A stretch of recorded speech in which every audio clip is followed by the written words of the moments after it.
All right. Hello, Brian. Hello, Stephanie.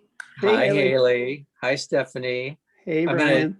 I'm gonna introduce, if I can, Haley, my friend Stephanie Battaglino, who I met many years ago. Immediately was drawn to her positive energy, her loving spirit. She's has made an extraordinary hero's journey, which she talks about in her new book, Reflections from Both Sides of the Glass Ceiling. So welcome, Stephanie, to this conversation that Haley and I have every week on the many aspects of the hero's journey, finding your light, embracing it, and letting it shine. And I'm halfway through your really honest book. I mean, it's really good. It's very engaging. Thank you. And you don't paint yourself in glowing terms as you struggled, through marriages and jobs, et cetera. And I really respect the honesty of that.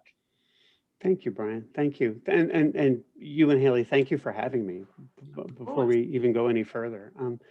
Yeah, it was very cathartic, Brian. I have to say, and Haley, it was very cathartic. I found myself kind of reliving my life as I was writing the book, and there were parts where it was really kind of hard. Was it a healing experience for you?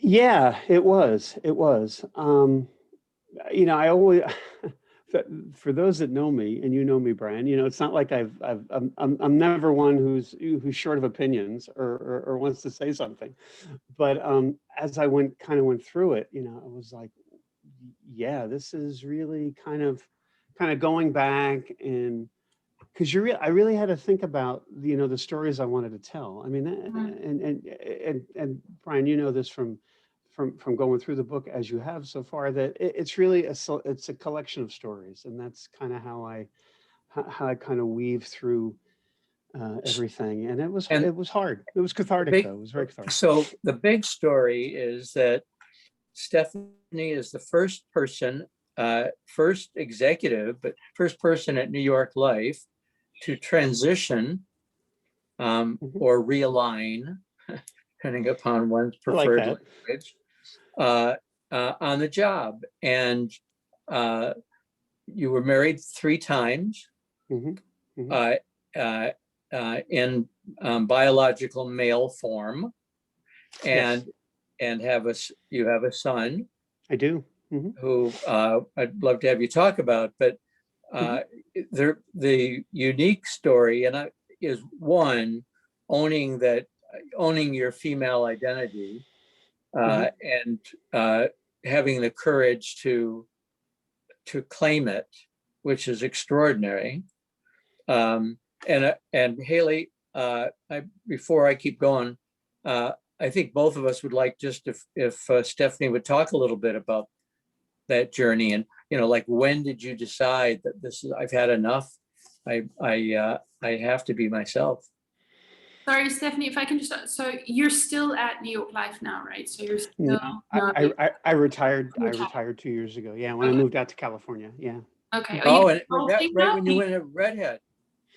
Yeah, kind of. Like the whole big change. Second chapter of my life, all this kind of stuff. I had a colleague at New York Life tell me, when I told him I was retiring, he goes, "Stephanie, it's not retirement, it's rewirement." And I just love that, because it really kind of is. I prefer to look at it that way too. Yeah, I like that too.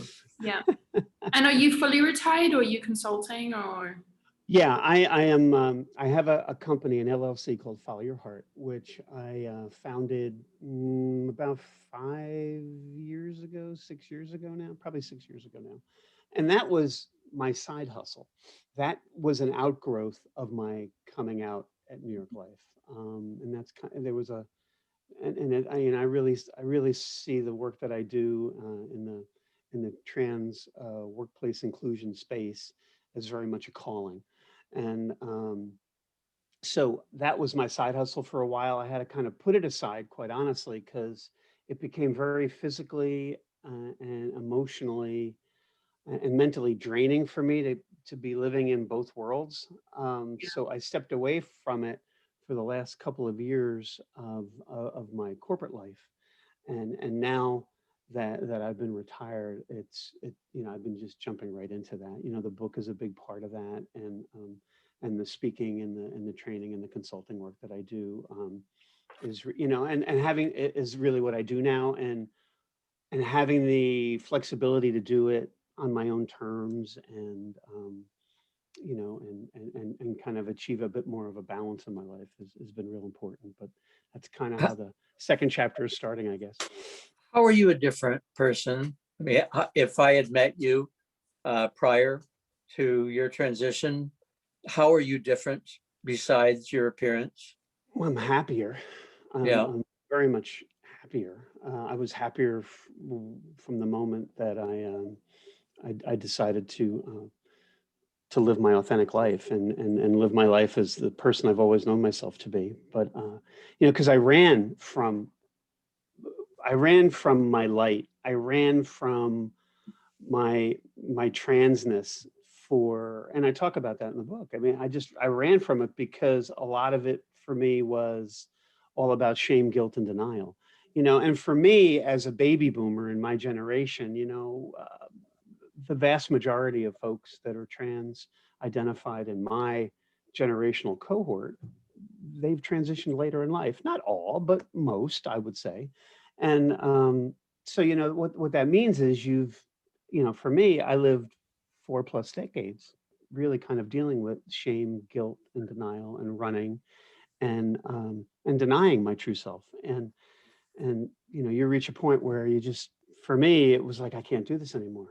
And my therapist used to say, with respect to the three times I was married, she said, Steffi gave it the old college try, because part of it for me was, well, I was living my life not on my own terms. I was living my life on someone else's terms. It was like I was always doing things that I thought I should be doing, because I think innately, I never really knew innately how to do the man thing. And so I've said in other instances that, I always felt like I was playing the role of Michael, which was my former name.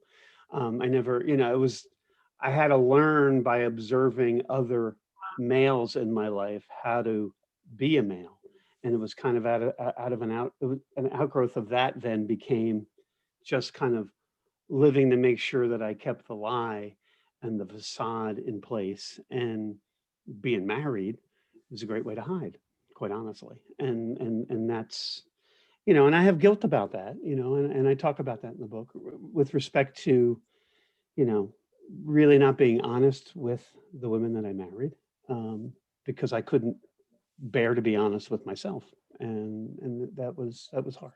That was hard. So recalling all of that, going back to the first thought we were talking about, was very difficult.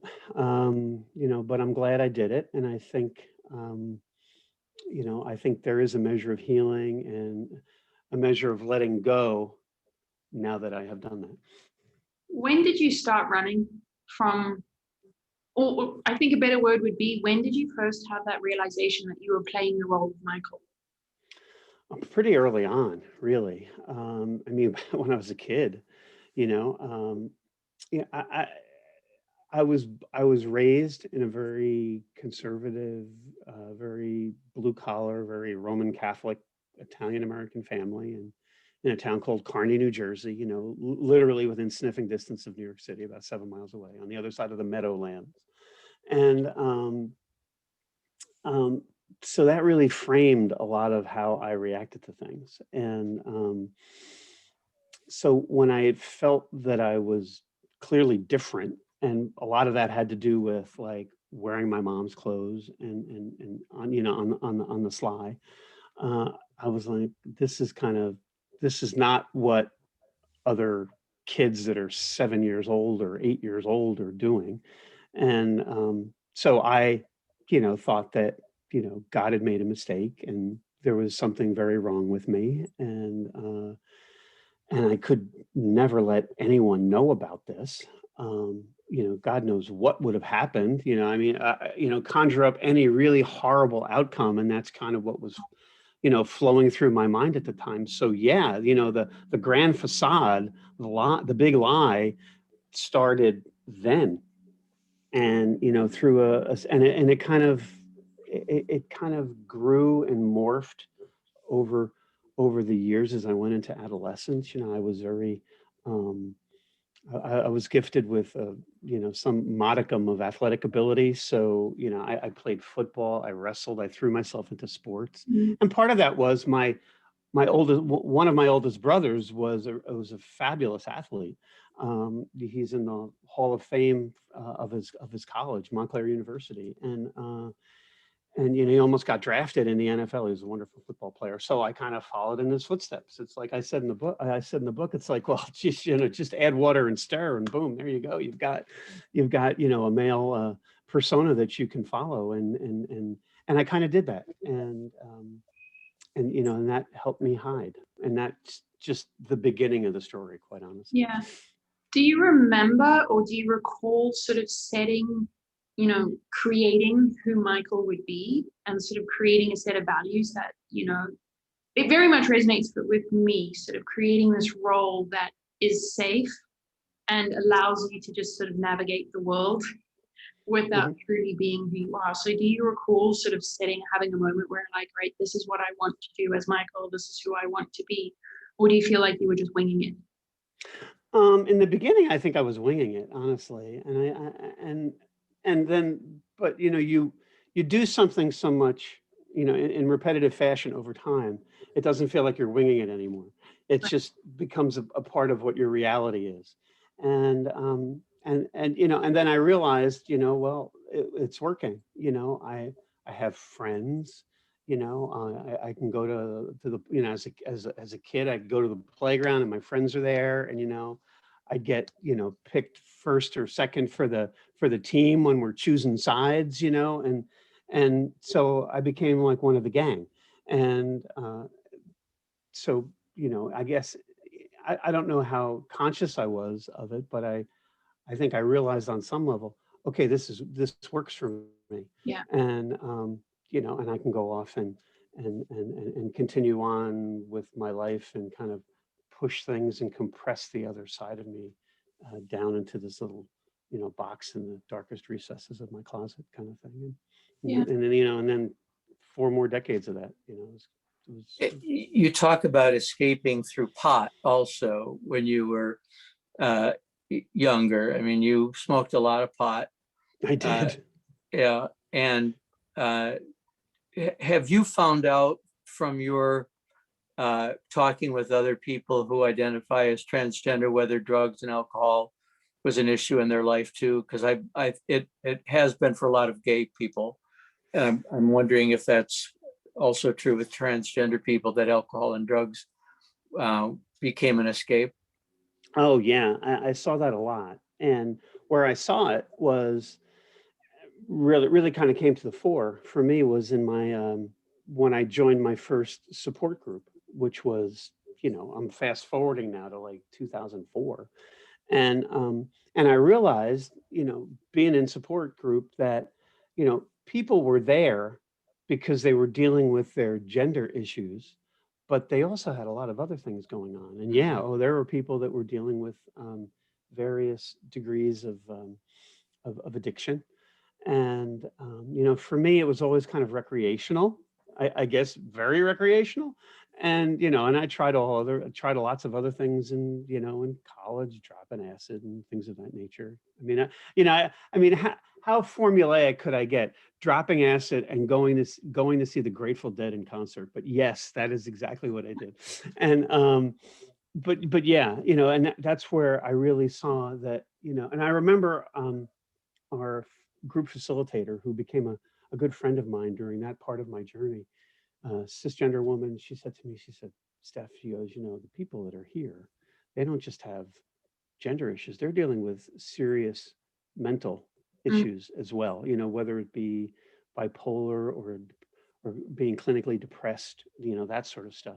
And just as a tangent, because I appreciate you opening this door, Brian. It's like, I've learned, it's interesting. A lot of my friends are in recovery, trans and non-trans. And and it's interesting, like uh, there's one gay couple, both have been in AA and been sober for years. And we've talked about, it's interesting the parallels. Let me just say this, that I've experienced between um, people in recovery and my own journey to my true self. You know, the whole, you know, embracing of, you know, finding your light, embracing your light, And you know, telling the truth. and telling the truth, and you Telling know, the truth. all of that stuff. And it's like, it's really interesting.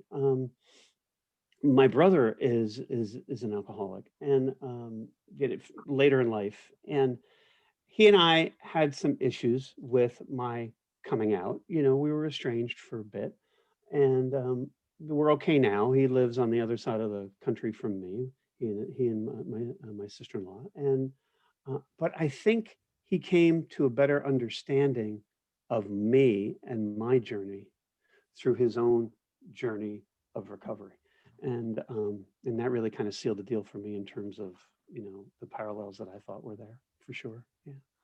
Who or what inspired you when you were growing up, and with regard to being authentic? Do you Mm. recall what influences you had growing up that helped you in this process?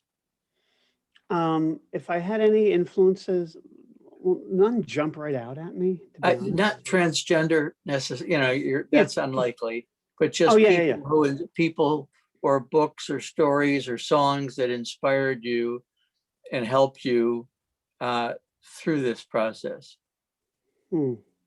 Well, I was never really a big reader when I was a kid. Yeah. So, you know, it's not like, pardon me, it's not like I could say, you know, I picked up a book like from, you know, Aldous Huxley or something. It was like, oh, you know, and, or Uh-huh. I didn't read Siddhartha when I was like 11, you know, or anything like that. I did read it, but when I was like 48. Um, and so I think a lot of my influences came out of the sports world because I kind of hid in sports.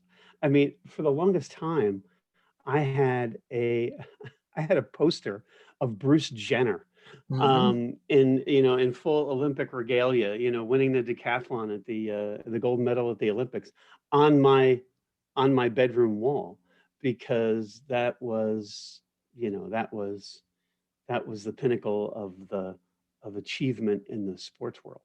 And you know, it's I think interesting. a lot of gay men had pictures of Bruce Jenner on their walls too, with his hairy chest and his good looks. It wasn't until college that I had the poster of like Farrah Fawcett Yeah. on my college wall, on my dorm wall. Oh my gosh, yeah. So you're married to another person Mhm, who made the same journey as you, Mari. mhm. I had the two of you out on the boat in Provincetown for whale watching and sunfish spotting and Oh, that whatever we could was. say. Oh, I relive that day often, Brian. Yeah, me too. Ringing the bell in the harbor and moving on. And is this a common, do you think, experience that transgender people find each other because it's so much easier to be a couple than it would be with somebody who is not? Or do people, is your experience that couples where one partner transitions stay together? What do you see? I see a mix of both, actually. For the longest time, I always thought that it was more two trans people meeting, falling in love, you know, and living their life together, much like Mari and I have. But I realized that's not necessarily the norm. I mean, I guess my default position was, well, yeah, it makes total sense to me that two, and you know, in my own lived experience, you know, two trans women, yeah, I mean, it would make sense that we would connect because we connect on multiple levels. Mm-hmm. You know, we understand that, you know, journey to our authentic self. We understand whatever struggles we had to deal with. you know, we understand the whole coming out to everybody process and what that all means. But I get, but more on a deeper level, that, you know, the notion that, you know, born in the wrong body, there's this incongruity that we have to deal with for our lives, you know, and you know, it's not like Maury and I talk about that all the time. I mean, you know, we're a whole married couple. We've been together for, you know, I don't, let me see. She'd kill me if I got this wrong. We've been together for 13 years. So, but so there's that. But then the other piece of it, I think, is you have, and I just, and you know, I tip my hat to these couples where, you know, the trans person comes out and their wife stays with them. You know, there some people I know, that's their situation, where their wife said, no, no, no, no. You know, their wife had the vision and the ability to really go deeper, I think, you know, and understand that while their person that was their husband, you know, while they're changing on the outside, that individual that they fell in love with, that spirit, that energy that they connected with, is still there. Hmm. It hasn't gone away. That light hasn't gone out. If anything, the light has gotten stronger, and they stay together and they flourish. And I just, you know, and I just have such deep respect for that courage to go deep, and it may, and for some maybe it's not going deep at all. It's like, well, yeah, of course. Hmm. Why I love you. Why would I leave you? You know, I mean, just, you know, you've embraced your true self. Great. You know, now on the other hand, there are other, you know, wives that would say, you know, that have said, you know, I'm not a lesbian. I'm not, you know, I'm out, you know, and then vote you off the island kind of thing. Hmm. And so, yeah, I think there's a mix. I mean, which one is more prevalent? It's hard for me to say, but I think those are certainly two of the tracks. And I think with younger generations now of trans and non-binary people, it's a much greater diversity, I think, of experience. And I think that's what's so great and what's so rich. So in terms of you allowing that true light to shine, sort of when did the itch begin where you were just like, I can't do this anymore? Well, it was kind of during my third marriage. A lot of it had to do. And I think it's somewhat of a common theme, again, for people of my generation. It, you know, as I, you know, went through the '80s and, you know, what I like to consider as the lost decade um, of my life. You know, we didn't have the internet. You know, a common theme was, well, I'm the only one that's like this, because I had no way of knowing. You know, I saw Renee Richards on television, and that was like, that's interesting. And then later on, like in the '80s, Tula was on, just an amazingly beautiful woman, was on Phil Donahue, and I was like, wait a minute, that's they're like, I'm like them, you know, and I think, like, you know, on local New York City TV, you know, like David Susskind, or, you know, some of the people that are watching this will know that name, you know, like they were on late night TV, you know, at like 12:30 in the morning, you know, they would have a trans person on or something like that. And but by and large, I thought it was just me. I felt very isolated. There was no internet. We had no community, really. Hmm. And it was, but Haley, what happened then was the internet happened. You know, here I am married, my third marriage, you know, my son was really just born. And you And now, obviously have a career. and I have a career. And then, you know, and the whole, you know, again, you know, the whole grand facade, you know, the house with the white picket fence in the suburbs in northern New Jersey. And, you know, you know, Successful. I was involved in my church. I mean, I think I put it in the book. I was even in the Knights of Columbus. You know, it was like, you know, how far one goes to, you know, to keep, you know, to keep things hidden. But once I discovered the internet, and I discovered there were other people like me, And I think that was the kind of the genesis of it. You know, it's like I realized there are people that are struggling with this, just like I'm struggling with this, and I think that emboldened me in some way. That you know, I saw some people that were, uh, you know, living their authentic life, and I'm like, well, it's like, damn it, I could have that too. But at what cost? You know, because then it was like, well, what's going to happen? You know, if I come out, you know, I'm going to, my vision was if I come out, I'm going to be living in a refrigerator box out on the interstate underneath some overpass. I mean, that's exactly what I thought was going to happen.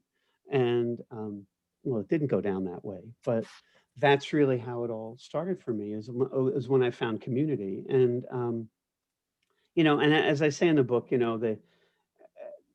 as we moved into the latter stages of my third marriage, it was very apparent to my ex and to me that this really wasn't going to work. And that's when I started in therapy, and that's when I went to my first support group, and then that was that. Then it was really just a matter of how am I going to do this, not necessarily when. But it was a nightmare. I mean, you write about being confronted by your third wife with photos that you had left around, or at least didn't lock up at the office. And your defense was, I'm sick. Yes. Yeah. So it's really hard. I mean, even though one knows the truth about oneself, you're still dealing with the hope, the desire to be loved and accepted, and you sometimes feel like it's going to have to be on their terms. So if I say I'm sick, maybe you will stay with me, or maybe you won't. Won't be such a big deal. So what are your do you have losses at all, Stephanie? Have you ever met a transgender person who wishes that they hadn't transitioned? Well, the closest I came to that kind of scenario, and it's really strange. It's that it would happen in this venue, but when I had my gender confirmation surgery, now as we call it, back in 2006. So I Dr. Marcy Bowers was my surgeon, and at that time she was still in Trinidad, Colorado. So I went out to Trinidad, and I'll never forget. I had my surgery, and I was, on the hospital ward in recovery and whatnot. And one of the other trans women who had just had it came to me, and we were talking, and the first words out of her mouth was, "Do you regret it?" And I'm like, that's a very odd thing to say. Very Especially then. It's like, really? Do you regret it? It's you're like healing. It's like I felt like saying to her, or I think I said to her, "Are you kidding? No, this is fabulous. I mean, this is wonderful." It's kind of the cherry on top of the cake, and that made me wonder, did she really have regret? And then I heard another story kind of another woman who was on the ward with me, who had a really, really hard time assimilating back into her world when she got back home. And she was like, I think she was working in like heating and air conditioning. She was in a very physical job and was having a real hard time. And I think she actually tried to kill herself. And for me, that was kind of how I processed all of that was, well, maybe you went too fast. Maybe you didn't, maybe you didn't think this through. I mean, I understand the euphoria. I get it. But by the same token, you really have to think this through. I mean, it's literally a life-changing it's a life-changing procedure, and you need to understand that as best you can. And when I heard that individual tried to kill herself, it was it really kind of shook me. I was like, wow, that's terrible. I mean, here I am, just kind of you know, really kind of feeling like I'm coming into my own finally, and this individual and these individuals clearly were struggling, and I really feel for them. I hope they're okay today. Sorry, how did you prepare your world for this life-changing event? Well, by the time I was headed to Colorado, you know, I was out in all aspects of my life. You know, work was the last thing to happen because I needed to make sure that my son, who was 10 at the time, um, had come around to who I was. And, you know, and I write a lot about that in the book. You know, we really walked the journey together. And he's, you know, very much in my life to this day. We love each other dearly. Never got the pronouns wrong. He never once did he get the pronouns wrong.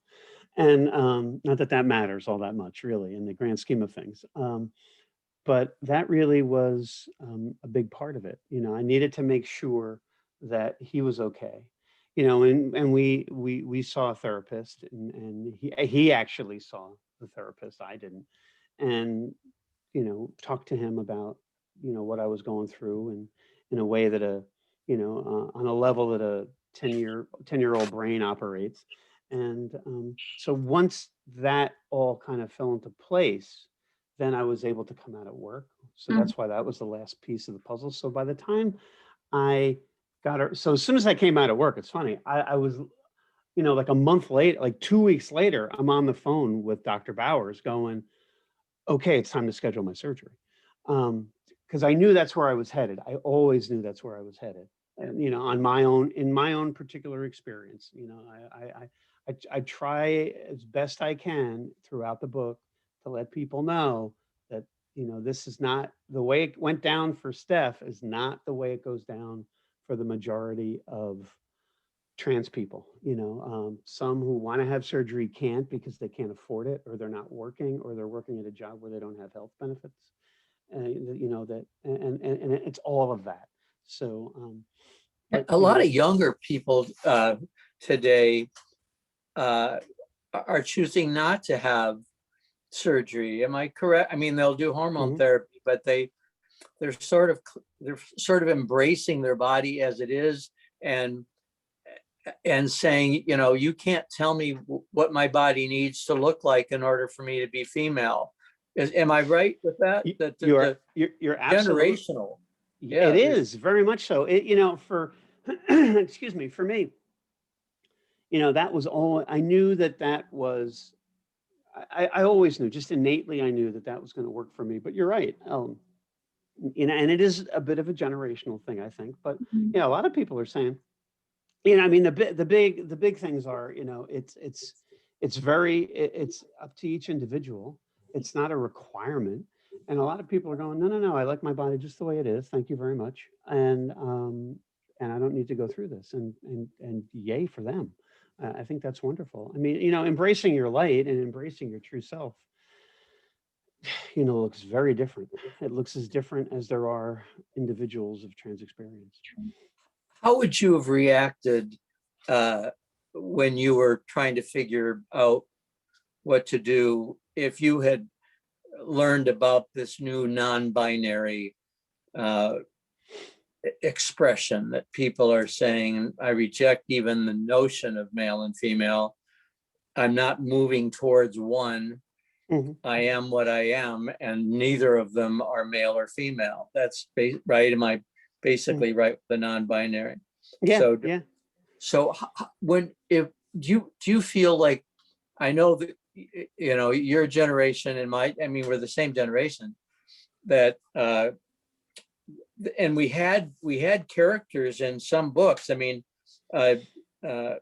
Roberta Muldoon from, I think, was Hotel New Hampshire, that John Irving wrote, and I mean, and Gore Vidal had, you know, his that if you were going to be transgender, you really did need to move from, you know, the body that did not match your gender to a body that did.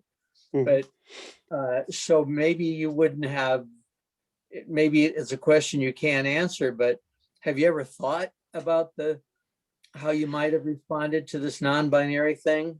I think you're right the way you frame it within the kind of the generational space. It was never an option for me. Mhm. It was always about expressing my, my femaleness, that I always knew was there, but was, tamping down for years. I think that, so I think, the emergence of like the queer community and how they've reclaimed that word, and, all the people that are living a non-binary authenticity. I think that's just wonderful. I just think it adds to the richness of the, of the kind of the patchwork quilt that is the trans and non-binary space. You'll hear some people also call it gender non-conforming. I'm trying to move away from that because I just don't like the non thing. Right. I rather although non-binary is is the same, but it just feels different to me. But if Stephanie, Mhm. if you had left your marriage and came out at work and came out to your son, Mhm. and you went to your first meeting of transgender people Mhm. and announced that you were non-binary, there would not have been a community welcoming you into that meeting. No, there would not have No, been. There would not no. have been. Mm-mm. So You're when you right. make the hero's journey, Hayley, I was, thinking about that. You make the hero's journey, and you're hoping that when you come out of the tunnel, that you're going to have an authentic life and community, not just authentic, but you're not going to be by yourself. But the people who make up your new family have their rules too. You know, like, well, Mhm. now are you fully female, or did you actually have surgery top to bottom or not? How pure are you? Right? Mhm. No, And seriously. no, I'm with you. And I Yeah. because the crossover and like why it resonates so much, and sort of one of the reasons why we have these calls is that even though I'm straight and my experience is more on the spiritual side, I had exactly the same thing. When I came through that tunnel and like started like looking for that new community, it was you can't be as good as we are. We've been here longer, and I was just like, okay, just looking. Right. Stepping out into this world. So I think it's absolutely relevant, and I think it's interesting how it transcends, regardless of how you got into the journey, regardless of what it looks like for you. It's interesting to see how some things are just very similar. Mhm. Stephanie, do you experience any loneliness now? No, not really. None. Not really. I count my blessings every day. I mean, I've got my life, I've got my friends, I've got my wife. I mean, even in COVID, even though we're, still kind of, locked. Well, we're not locked down necessarily. Mari got her first shot at the VA a couple of weeks ago, so yay for her. Who knows when I'll get mine, but no, I don't really have loneliness. No, I'm really thankful for that. I experienced all of that earlier on in my journey. The struggle that I had with my true self. I felt very lonely in my marriages. That's where I really experienced the loneliness. I'd like to think that I've put a lot of that, or if not all of that, behind me. Do you think the loneliness transitions into peace? Yeah. When I stop long enough to to have those moments, I do. I read scripture every day. Um, I consider myself a very spiritual person. Um, I have a spiritual director who's a Dominican nun, who's who's who believes that her calling is to minister to the trans community, and and a big thing for her was that she was now recognized by her community. She can be out, and because she had to do it in the closet, and she had to minister in the closet. Now she's out, and that's wonderful. So so I still have some of that, some of the Catholic tradition that that I kind of like. I Mhm. found a spiritual home when I was transitioning at an Episcopal church in Morristown, New Jersey, called Church of the Redeemer. They practiced what they called radical hospitality, and it was just amazing. I Mm. really felt celebrated and embraced in that community, and they were there for me when I really needed them. Um, so I think that that's all a part of my journey, and that does bring me peace. Um, and because what I've learned a lot in not only in writing the book but just in my own life's journey is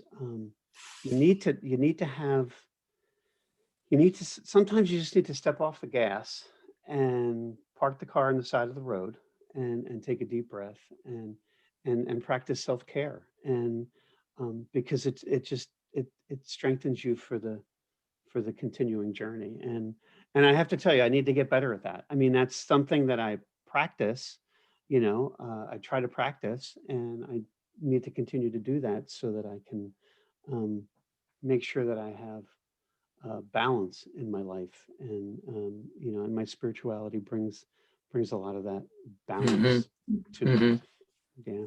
And The truth there for me is that just because one comes out as gay or Mhm, one transitions does not mean that all the problems you had before you did it are gone. If yeah, you're so true. right, I mean, Yeah. you can. So you had talked about people in the group being depressed. I know people who have transitioned that are, they're glad, they're really happy they transitioned, but they're still dealing with depression. Mhm, And we said, well, how, why? Well, that's because we think depression has to be related to a circumstance, right? Or mhm, an event, mhm. rather than just could be chemical imbalance, right? Yeah. Uh, yeah. Do you have more journeys to make, do you think?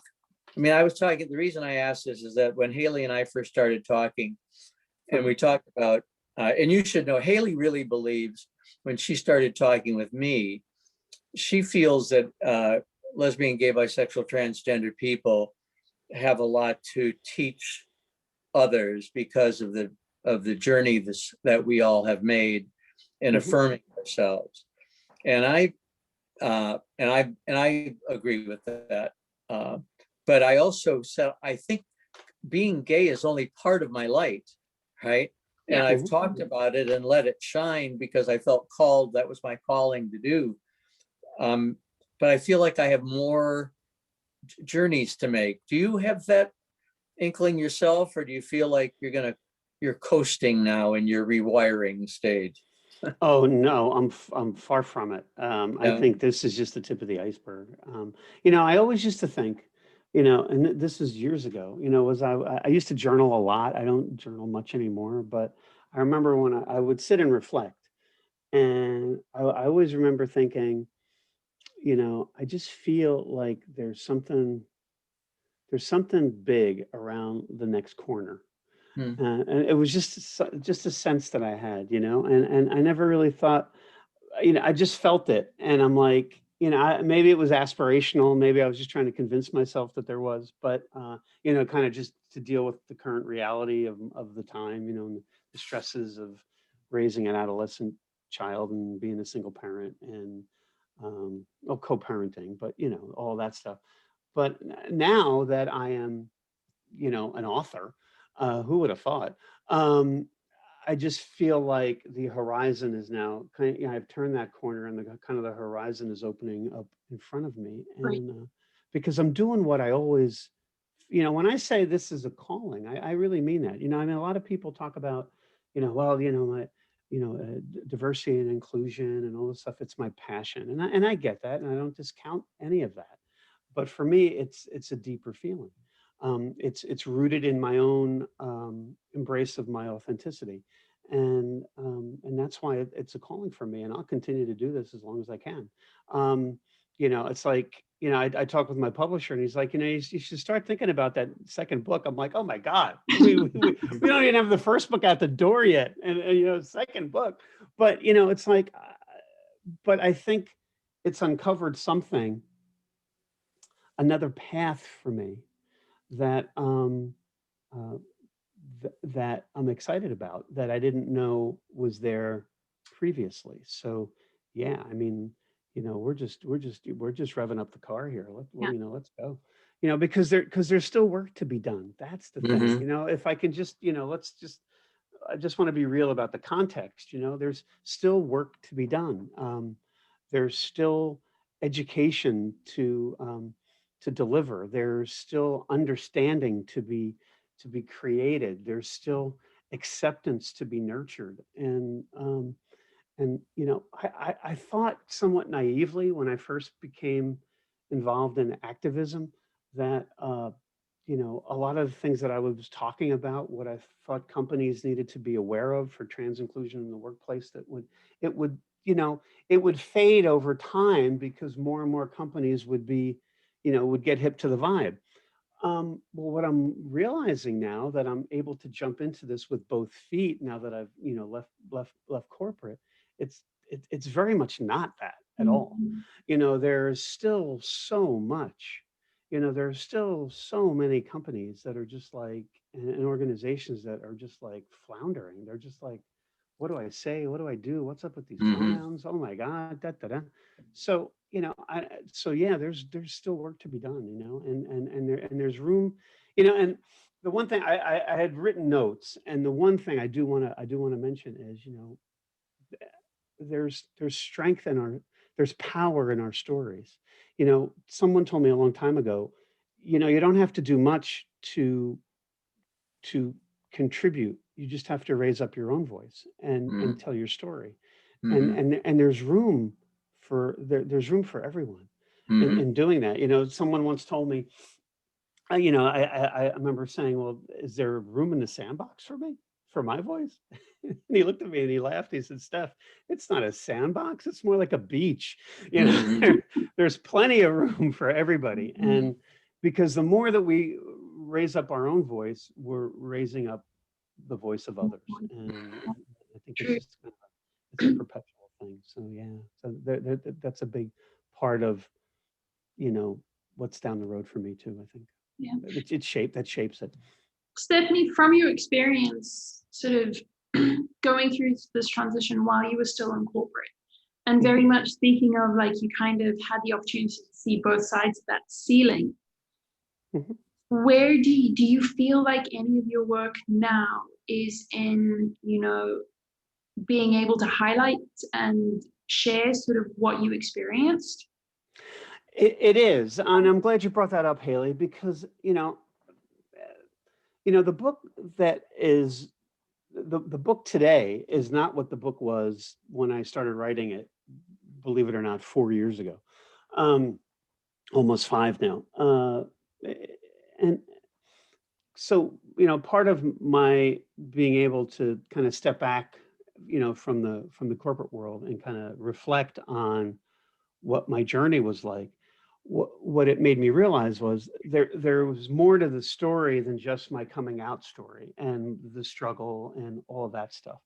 Um, it was really, and I think it plays to the notion that a lot of people think that don't know, would say, well, you transitioned, in your case, you had your surgery, so your journey's over, right? And it's like, are you kidding me? The journey's just really only just Mhm. started. It's not, you're just kind of moving from one phase to another. And what I found was, um, in my own from my own experience in corporate, that there was something else to talk about in my journey, and that was the whole thing. I always like to frame it by saying, the good news is I assimilated into the female workforce at New York Life. The bad news is I assimilated into the female workforce at New York Life, because what happened was I found myself, um, being treated differently, Yeah. and I because I didn't have male privilege anymore. So that's the other part of the story, as Paul Harvey, the old radio personality, used to say, and that's the rest of the story. But that's what the rest of the story is for me. It was like, well, no, wait a minute. My initial thought, because I was still kind of getting my sea legs with my, with my transness and with my transition, I thought, you know, do I suddenly work with like a bunch of like really transphobic people? And but then I realized it had nothing to do with me being trans. At least I don't think so. It was more about me being seen as a woman in the workplace, and I was being treated differently. I didn't have male privilege anymore. You know, I didn't really think much about it when I had it, you know, for the first 25 years of my corporate life. But once I lost it by transitioning to the other side, you know, it was pretty wild. And you know, but what was interesting, the dichotomy was that, okay, so this is how the culture was reacting to me as in this company as a woman in the workplace. How I reacted to that was very much based on how I was socialized as a male in corporate America.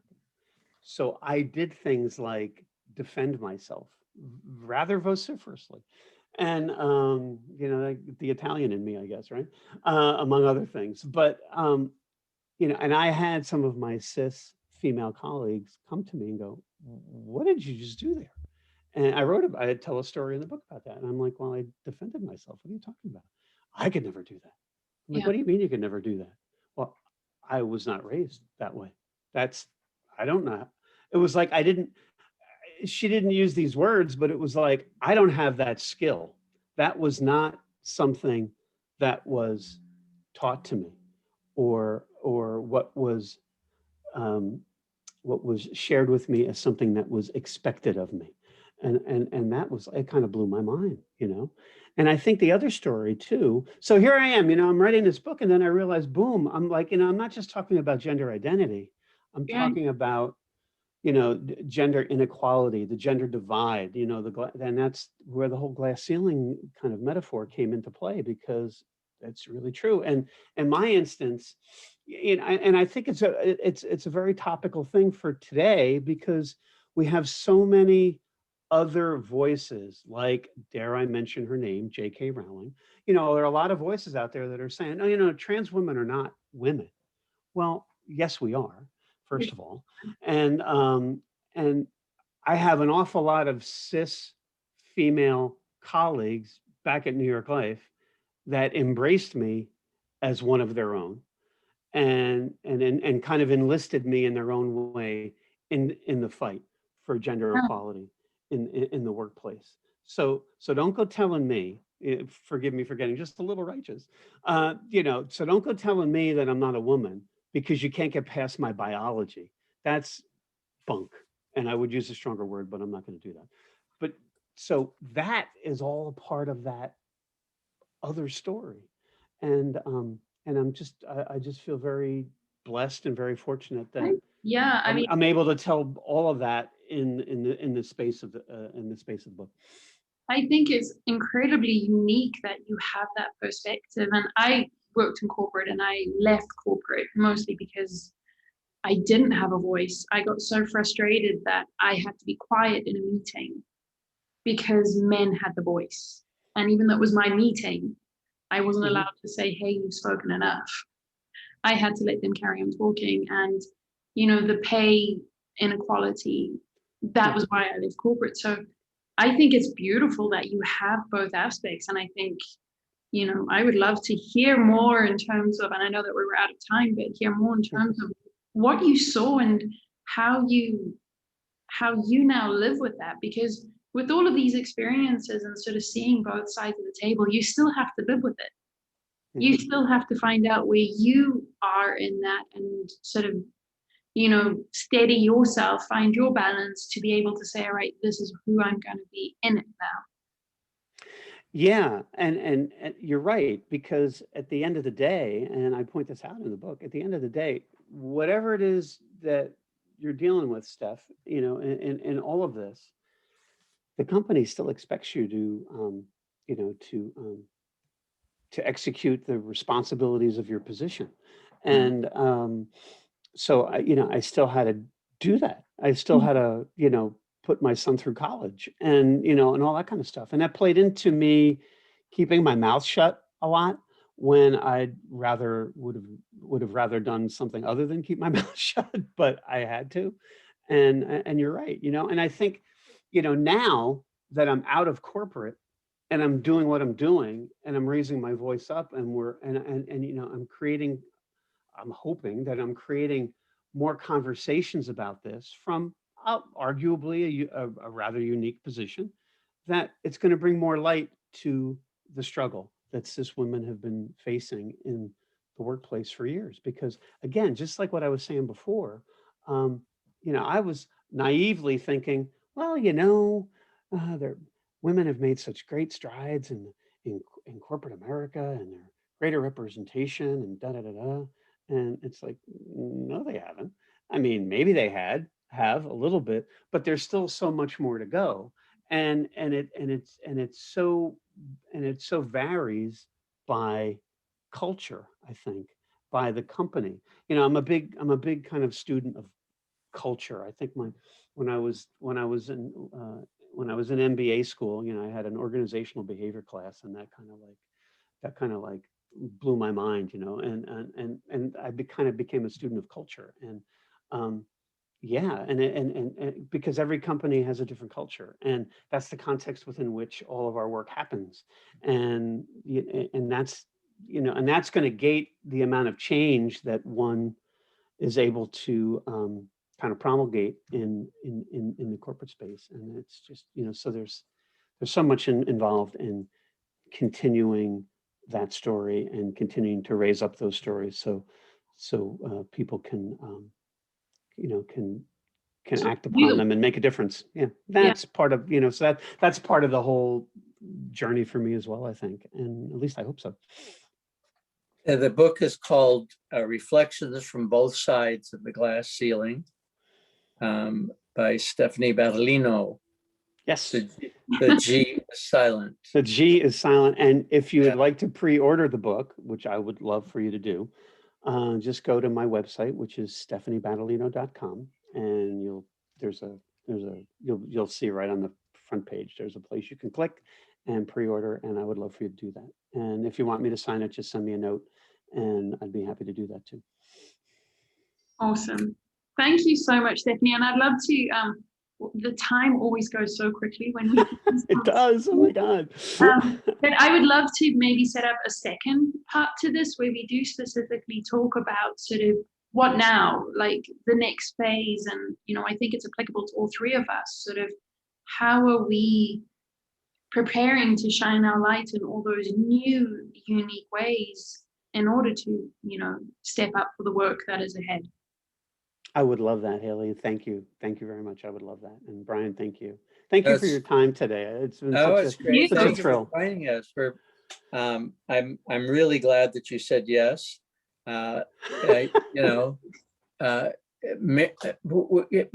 We don't, Hayley and I have no idea and don't really care, how many people listen in. We started off just having a great conversation with each other. That's great. Oh my God. Yeah. The title of Are You Happy Without the Movie is just, you said your editor said, now, the second book, when does it stop before we can actually say we're happy, that if we died today, that we'd have no regrets? Do you have to have a movie made about your life and have it win the Oscar before you're happy? Yeah, exactly. Right. You have to get you get your happiness where you can. Right. I mean, that's kind of what I've learned in my life. I mean, writing a book, I have to say, I mean, it's huge. My publisher said to me, he said, Steph, it's like, what did he say? He said, people, the percentage of people that finish the book that start out writing a book, it's like 4% or 3%. Most people say, forget it, I'm not going to finish writing it. So, I mean, I have an immense sense of personal accomplishment. Like the parallel emotion for me is like when I got my master's degree, when I got my MBA. I mean, I felt, because I was working, I went to school at night for like 5 years and on weekends and everything. And so I felt an immense sense of personal accomplishment when I walked down the aisle and got my diploma. And it's very much like it. It's very much like that. I just feel really, I'm like, wow, you really did it. You know, because I never thought I could write to fill a book. And my publisher said, when he got the manuscript, he's like, Steph, we're gonna have to cut. I'm like, get out of here. He goes, yeah, we got over 10,000 words. It's too long. I'm like, oh my God. You know, but you know, it's all good. It's all good. It's hard for an author to hear that. We feel that every word is precious. And you can't cut anything. Can't cut anything. There are children. Leave them alone. It's like, you know, there's blood on my keyboard. Wait a minute. What are you talking about? Get out of here. It's funny. But thank you both so very much for having me. Hayley, it's so great to meet you. Oh my God. Nice to meet you too. And I look forward to more conversations. Yeah, let's do that. You know, whenever you feel it's right, you know, just let me know and we'll do it. Awesome. I would love that. And huge congratulations for this achievement of the book. Thank you. I'm definitely one of those that literally on a monthly basis, I have some people like, how's the book going? And I'm like, no. What book? Yeah, really, what I'm book? like, I started what hump? started something about 4 years ago, and it's like still there. And every time I like look at it, I'm just like, not today. I'm busy eating chocolate. Yeah. Oh, because you can find a million other things to do. You know, there's that sock drawer that I really got to get to. You know, I really did it the other day where I was like, I send out a newsletter every month, which once I get to it, I can bang it out in like 5 minutes. I'm literally looking at the post-it note for this week, do a newsletter. I'm like, I'm busy. I'm eating chocolate. Hayley, I've been doing the same thing. I mean, I have like an email list now. I mean, you know, and it's just like, you know, and my web guy keeps telling me, he's like, Steph, you know, we really should communicate to these people again, you know, and I'm like, oh man, I got to write something again, you know, and that's terrible to say, I know, but you're right. Once you sit down and you write it and you think about what it is you want to write about and share, then it's not so bad. It's creating the space to do that. And I do struggle with that. I mean, it was just, you know, so many people said to me, and Brian, you can appreciate this, I'm sure, with, you know, the books you've written, you know, like my therapist has written lots of books, a number of books in her field. And she said, you got to write every day, right? I mean, that, you know, you got to write every day. Even if you write a sentence, you got to write every day. And that was true for me. I mean, I wrote the book pretty much over the spring and summer of last year. I mean, it was like, you know, because here it gets really hot here in the desert in the summer. So it's like I'm sitting in the air conditioning, you know, and it's like just bang it out as best as you can, you know. So yeah, it's interesting. Awesome. Well, right. Lovely to chat and lovely to have the circle with you, magical beings. Look forward to the next chat. And until then, be well. And You too. We'll speak You soon. too. Okay, take care. Thank you. Good to see you, both. Brian. Take care. Bye-bye. Love you guys.